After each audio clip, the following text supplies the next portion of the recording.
नमस्कार दोस्तों, स्वागत है आप सभी का अपने YouTube चैनल कमाल है यार में। और इस वक्त यहाँ पे बहुत बड़ी खबर निकलकर सामने आ रही है कि भारत को नेपाल के लिए क्या करना चाहिए या फिर भारत को नेपाल में क्या करना चाहिए।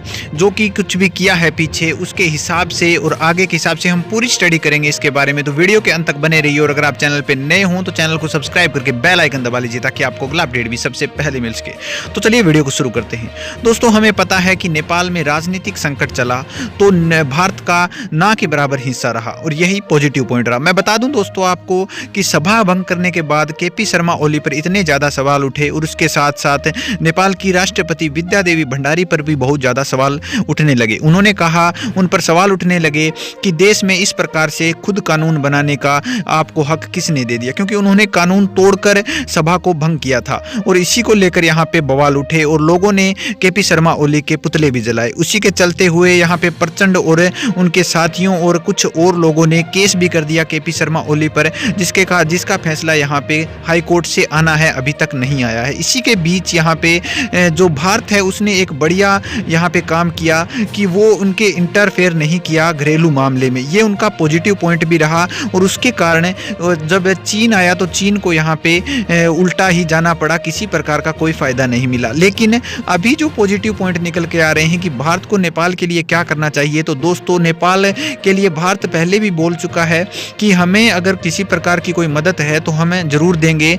और नेपाल के जो प्रधानमंत्री उन्होंने भी कहा था कि भारत हमारा पड़ोसी देश है, वो हमारे राजनीतिक मामलों को सुलझाने में मदद करे, तो इसमें मदद भी करी थी। और उससे बड़ा पॉजिटिव पॉइंट ये भी निकला दोस्तों कि जब स्वतंत्रता दिवस पर टेलीफोन के जरिए नेपाल के प्रधानमंत्री केपी शर्मा ओली ने प्रधानमंत्री नरेंद्र मोदी को यहाँ पे शुभकामनाएं दी, तो उनका भी सत्कार किया गया, एकदम अच्छे से बात करी गई। और उसके बाद एक डिसीजन लिया गया कि अभी जो दौरा चल रहा है, जो दौरा यहाँ पे भारत की महत्वपूर्ण यात्राओं की एक श्रृंखला थी जिसमें रिसर्च एड एनालिस्ट यानी कि विग कमांडर के प्रमुख थे, वो भी गए थे, सेना प्रमुख गए थे, विदेश सचिव गए थे, जो कि क्रमशः 22 अक्टूबर 4 नवंबर और 23 दिसंबर को नेपाल गए थे। ये यात्राएं ओली की इंट्रा पार्टी संघर्ष के बीच में थी। लेकिन उसके बाद ग्यावली जी आने वाले थे तो उनका दौरा नहीं हो पाया क्योंकि वो राजनीतिक संकट चल रहा था, इसके कारण। तो जब टेलीफोन पर बात हुई नव वर्ष के मौके पर, तो यहाँ पे एक बार ऐसे कहा गया था कि केपी शर्मा ओली 4 जनवरी को आएंगे, लेकिन नहीं आए। तो उसके बाद में यहाँ पे ये जरूर कहा गया कि इस महीने में आ जाएंगे, लेकिन कब तक आएंगे इस बात का कोई पता नहीं है। तो अभी भारत के सामने यहाँ पे पॉजिटिव पॉइंट ये भी है कि एक बार पॉजिटिव पॉइंट बना चुका है इंटर न कर।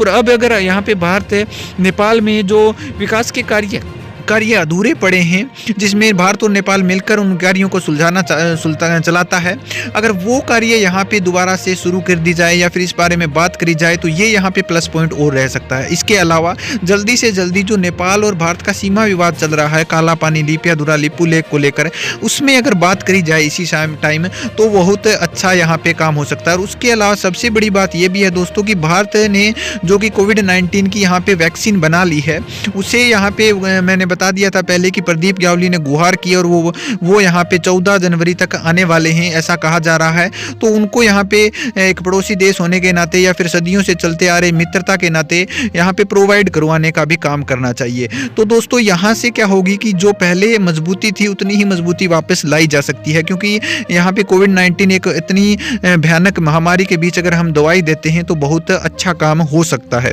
देन फाइनली कि भारत को यही करना चाहिए और इसी के जरिए ही भारत यहाँ पे दोबारा से वही रिश्ता बनाने में कामयाब हो सकता है। तो ये थी पूरी दोस्तों न्यूज़ पसंद आई है तो वीडियो को लाइक कीजिए, शेयर कीजिए और अगर आप चैनल पे नए हों तो चैनल को सब्सक्राइब करके बेल आइकन दबा लीजिए ताकि आपको अगला अपडेट भी सबसे पहले मिल सके।